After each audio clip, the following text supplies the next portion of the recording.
حضرت موسیٰ علیہ السلام کے دور میں بارش بند ہوئی۔ لوگوں نے حضرت موسیٰ علیہ السلام سے گزارش کی کہ اللہ تعالیٰ کے حضور دعا کیجئے کہ بارش برسے، اس لیے کہ بارش سے ہر چیز کی زندگی ہے۔ حضرت موسیٰ علیہ السلام نے سب لوگوں کو جمع کیا اور اللہ کے حضور سوال کیا۔ اللہ تعالیٰ نے فرمایا، موسیٰ اس وقت تک بارش نہیں ہوگی جب تک آپ اپنی اس مجلس سے اس آدمی کو نہیں نکالیں گے جو 40 سال سے گناہ میں مصروف و مشغول ہے۔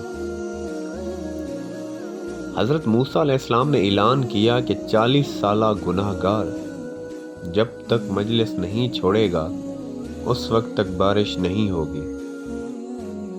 وہ بندہ سوچنے لگا کہ اگر اب اٹھتا ہوں تو لوگوں کی انگلیاں میری طرف اٹھیں گی کہ یہ 40 سالہ گناہ گار ہے، اور اگر نہیں اٹھتا تو بارش نہیں ہوتی۔ عجیب کشمکش میں تھا، اللہ تعالیٰ سے دل ہی دل میں صلح کر دیتا ہے اور توبہ کر دیتا ہے کہ یا اللہ 40 سال تک آپ نے میرے گناہ پر پردہ ڈالا، آج بھی اپنے آپ میرے گناہ پر پردہ ڈال دیں۔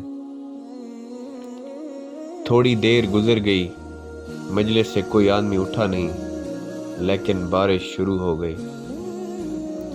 حضرت موسیٰ علیہ السلام نے اللہ تعالیٰ سے عرض کی، یا اللہ یہ کیا ماجرا ہے؟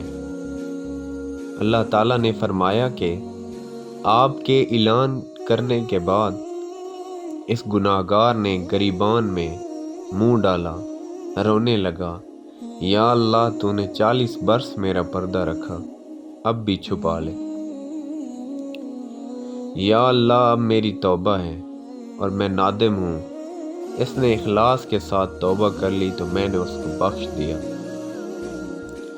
تو دوستو، اللہ بخشنے کے لیے بہانہ تلاش کرتے ہیں، تھوڑی سی توجہ کی ضرورت ہے۔ اللہ ستار بھی ہے، غفار بھی، لیکن اگر ہم متوجہ نہیں ہوں گے تو یاد رکھیں اللہ قہار بھی ہے۔